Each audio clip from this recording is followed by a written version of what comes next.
Shalom, salam sejahtera buat kita semua. Salam santun, salam kenal, salam tajim. Assalamualaikum warahmatullahi wabarakatuh. Mak Lina tanggapin lagi ya satu komentar dari Inyin Nyandrizan. Saya mau tanya Lina, Yesus dan Isa apakah tidak sama? Thank you ya Nyin. Karena kamu tanya ya saya mesti jawab dong. Walaupun sebenarnya pertanyaan ini juga sudah banyak banget apologet membuatkan VT-nya, baik di TikTok, di YouTube. Wah, banyak banget ya. Emak aja dari akun 1 sampai 8 semuanya ada pertanyaan ini dan semuanya sudah dijawab.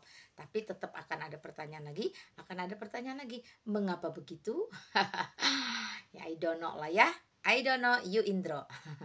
Gini, jawabannya absolutely no. Ya. Apakah Yesus dan Isa tidak sama? Jawabannya tidak.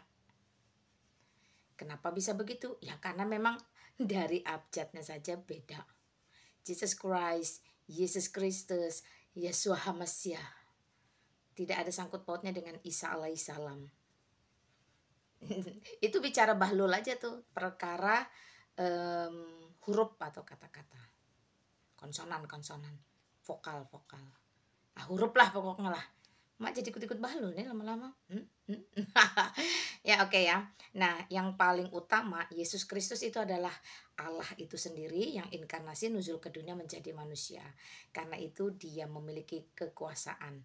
Kedudukannya sebagai penguasa itu tidak ada yang bisa melampaui. Itu sebab Yesus Kristus adalah Tuhan itu sendiri juga.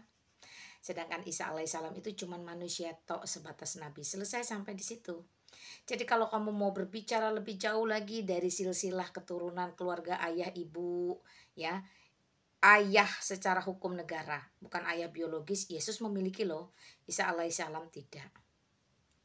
Banyak sekali tempat lahir, wilayah geografisnya, di bawah pemerintahan siapa, proses kelahirannya, berbeda sekali, jauh berbeda. Nah yang paling krusial itu cuma satu.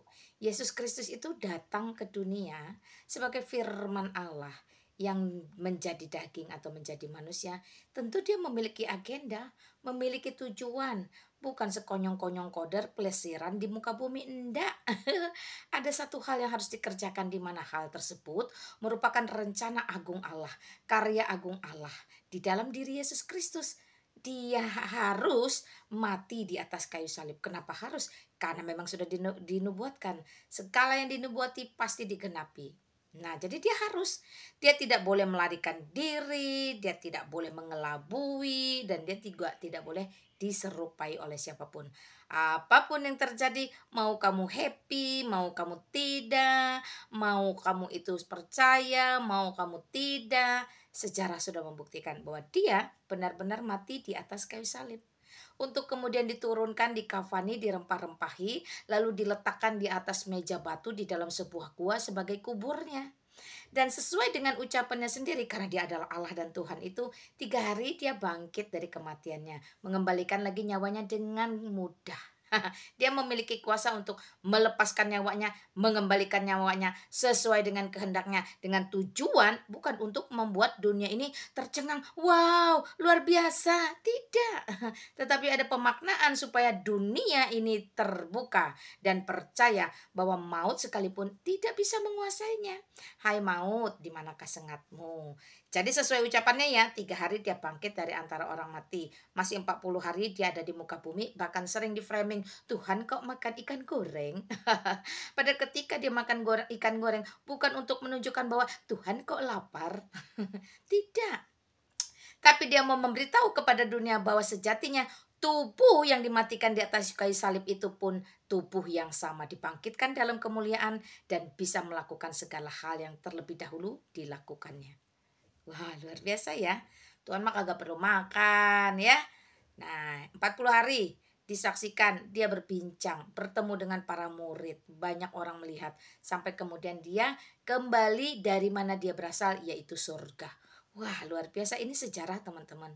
Ya, ini sejarah, ini fakta. Ini disaksikan, ya, ini dicatat. Lalu bagaimana dengan Isa alaihissalam? Dia katanya ndak pernah disalib tapi melarikan diri. Dia katanya mengelabui. Dia katanya diserupai.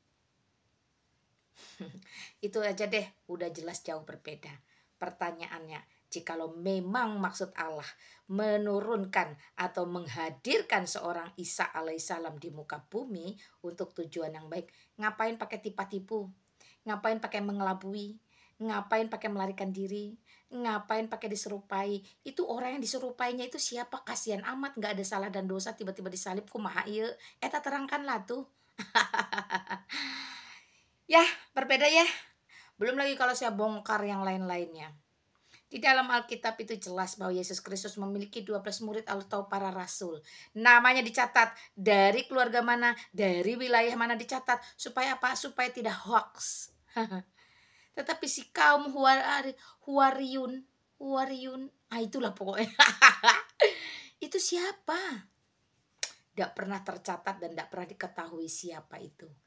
Nah, jadi jelas ya teman-teman, bahkan pada akhirnya pun pengajaran, tujuan, mujizat dan segala sesuatu yang terkait di dalam diri Yesus Kristus sebagai Allah dan Tuhan itu berbanding terbalik dengan apa yang ada di dalam diri Isa alaihissalam.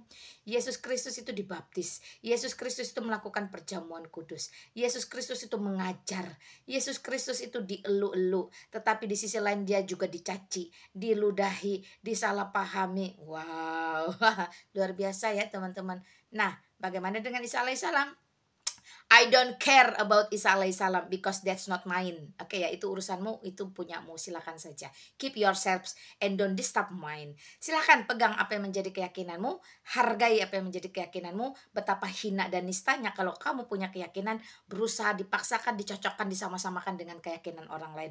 Lah kalau sama ngapain ada 2, 3, 4, 5, 6, 7, 8? Kenapa harus berbeda-beda kalau sama? Karena tidak sama itulah please, please, please, please stop. Hentikan pemaksaan mengatakan bahwa Yesus Kristus adalah Isa alaihissalam. Sekali lagi Yesus Kristus itu adalah Allah semesta alam yang datang ke dunia inkarnasi menjadi manusia.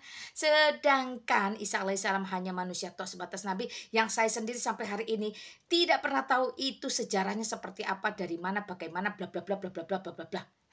Silahkan ya dicari sendiri. Jadi ikut saja apa kata pemerintah yang sudah diumumkan bahwa Isa alaihissalam bukan Yesus Kristus. Jadi histori dan segala sesuatunya tidak sama. Apapun yang termaktub di dalam Al-Qur'anmu dengan apapun yang ada tertulis di dalam Alkitab, satu noktah pun tidak ada yang sama. Sekali lagi saya ulangi, tidak ada yang sama. Allahnya berbeda, nabi-nabinya berbeda, rasul-rasulnya berbeda, sejarahnya berbeda, maksud dan tujuannya berbeda, pengajarannya berbeda, aplikasinya berbeda. Bahkan hari ini surga dan neraka tujuan akhirnya pun berbeda. So, don't worry, be happy. Sekali lagi, keep yours. Pegang milikmu, saya pegang milik saya. Lakum dinukum waliyadin, dinmu urusanmu, dinku urusanku. Stop sampai di sini, jangan ada pertanyaan lagi. Isa itu Yesus kan? Yesus itu Isa kan? Stop memaksakan, karena tidak ada satupun orang Kristen di muka bumi yang mau disama-samakan Tuhan Yesus dengan pribadi yang lain. Tidak ada yang sama, tidak ada yang setara, apalagi melampauinya. Oh haleluya, puji Tuhan. Kiranya Yesus Kristus sumber segala kehidupan, sumber segala kecerdasan, sumber ilmu pengetahuan, sumber sejarah. Memaafkan, mengampuni mereka-mereka yang selama ini dengan brutal, liar dan sengaja berusaha merendahkan. Whatever you do and whatever you say, Jesus Christ is Jesus Christ, Lord of Lord. Tuhan di atas segala Tuhan. Shalom. Tuhan Yesus berkati kita semua ya. Wassalamualaikum warahmatullahi wabarakatuh.